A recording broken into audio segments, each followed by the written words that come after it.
on strategy around opening new fisheries.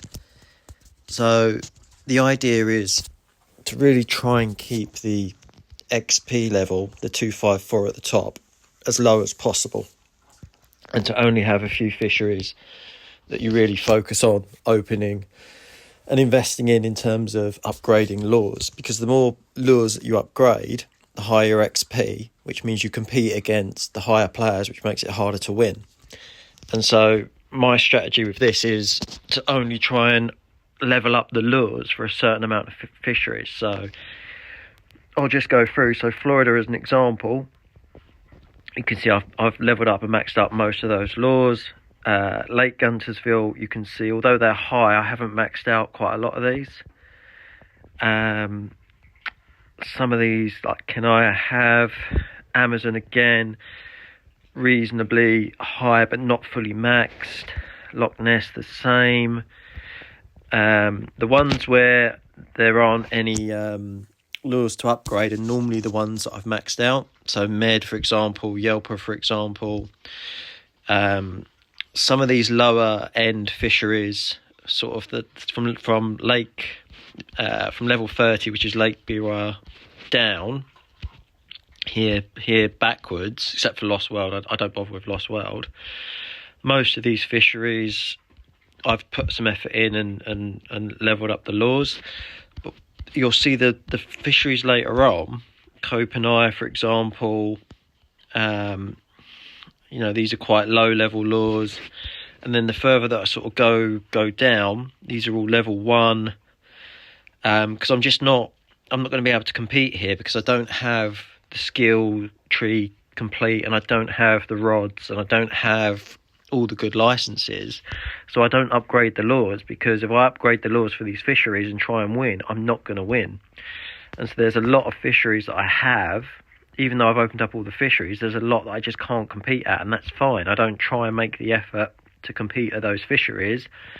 I wait until there's an event at, the Med or Cape Town or Volcano where I can be competitive, and then I'll compete there and I'll try and win rods and licenses and all the benefits for these fisheries, and then slowly upgrade these. Now, when these get to a level where the skill tree is quite high and I've got some rods, then I might start to upgrade some of the lures.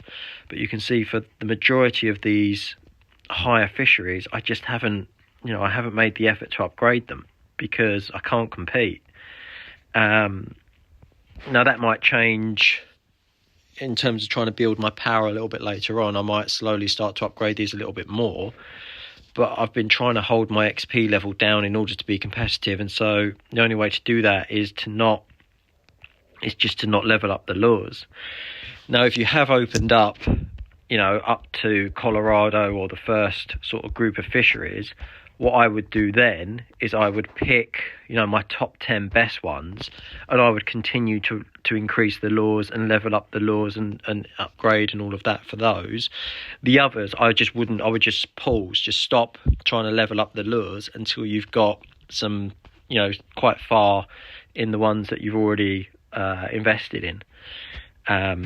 So, for example, Deep Sea is quite a good example. So for this here, yes, all these lures are upgraded, but they're upgraded because you can see I've got quite a lot of level 7 rods, I've got quite a lot of quite high licenses, and I've completed the skill tree. That's the only reason why all those lures are upgraded. Now, if we go further down here and pick one later on, Dubai is a good example. That's a relatively new fishery. I haven't got the rods there. I've got some licenses, but there's still some to get, and my skill tree isn't complete. And so I haven't actually then made the effort to increase the lures, because all it's going to do is add XP to the top there, to that 254, and mean that I've got to compete against players with higher XP that are going to be stronger at this fishery, which is going to make it difficult for me to try and win.